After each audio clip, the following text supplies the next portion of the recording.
Calvin looks young, but he's not that young. He's as well preserved and keeps himself in great shape. Bobby and me, on the other hand, Gary, you're with Ken. And Brandis, who are you with over at Kobayashi? Oh, and Ken Knox. Okay. Those guys. So I know all your bosses, but they know me. They said, who? What's your question? Torts. Oh, I'm sorry. So why are they sending you to study torts? Hey. Oh, because it's part of the course. Yeah. Okay. They don't do torts. I just started working with Ken, so he does like the labor and employment stuff. So I just Yeah. he was like, oh, it's not gonna work, you know. Okay. But for this program, you got to take all of them, or just the ones you want? All of them.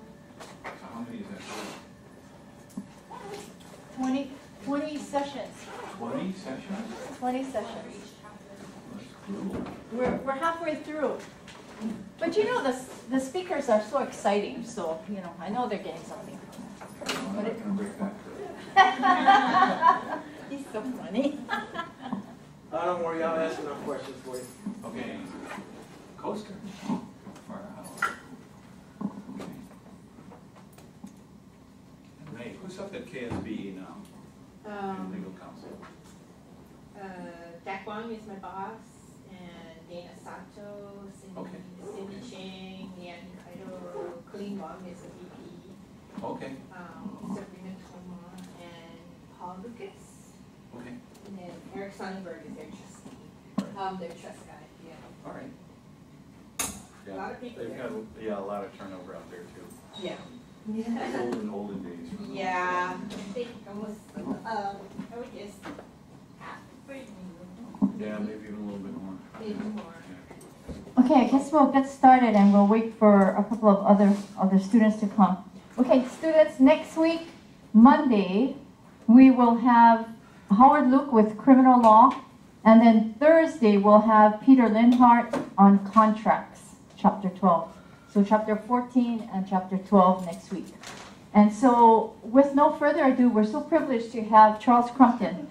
Charles was with a larger firm, and now he's with his own firm, and they do basically personal injury, and he can tell you a little bit more. But we're really privileged to have him here because in Honolulu, he's also one of the mediation, I believe, arbitration trainers. So very experienced in the field. So we're really grateful to have him. So you want to get us going here? Sure. Think you need this? No, Yeah. you need this with No, but then 6 people? No, but I need to How's your keep it. sound pickup? Well, I don't know. That's why I think it's important. If you don't If I put mind. it down, is it still good? Yeah, I can use the other one. Yeah. Okay. I'll just switch the other one over to you. Oh, you just put Yeah. that, okay.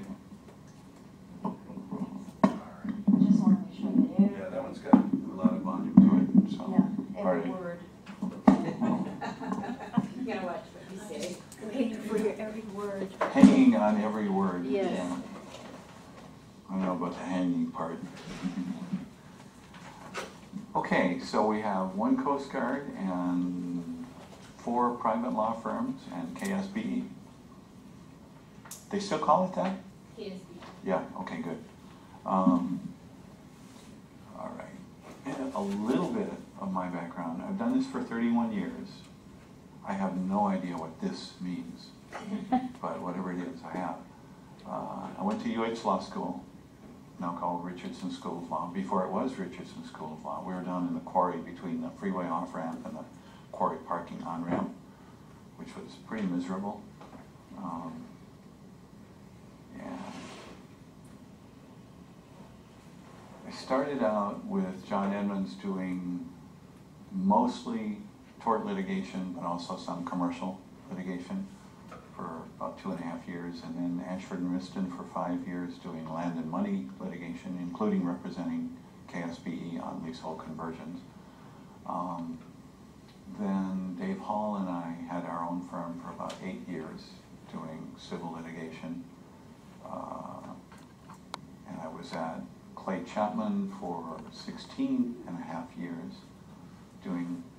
much more mediation and arbitration increasingly and less civil litigation. So most of what I do now, I'd say 60–70% is ADR, and about 30–40%, depending on the time, is civil litigation, mostly torts. And most of my mediations and arbitrations are in tort cases, although some are real estate and employment and construction and other stuff. Torts is fun because it's where the social policy is made. It's not so much made in the contract law. It's not so much made in the transactional stuff where people are doing real estate documents and will and trust documents and things like that. But in torts, the place where social policy and public policy gets made is, for example, many years ago, before most of your time, Ford made a car called the Pinto. And the Pinto had a problem, and that was that the gas tank was very poorly situated close to the rear end of the car, so that in rear end accidents, not all the time, but too many times, the gas tank would explode and the people inside would get barbecued. And that was not a desirable result for their families, so they sued. And in the suits, eventually somebody came out with this great insider memo from Ford Engineering, in which the engineer said, we need to move the gas tank. And Ford did a cost-benefit study and found out that paying the claims through its insurance was much cheaper than moving the gas tank in all of the Ford Pintos, so they didn't move it.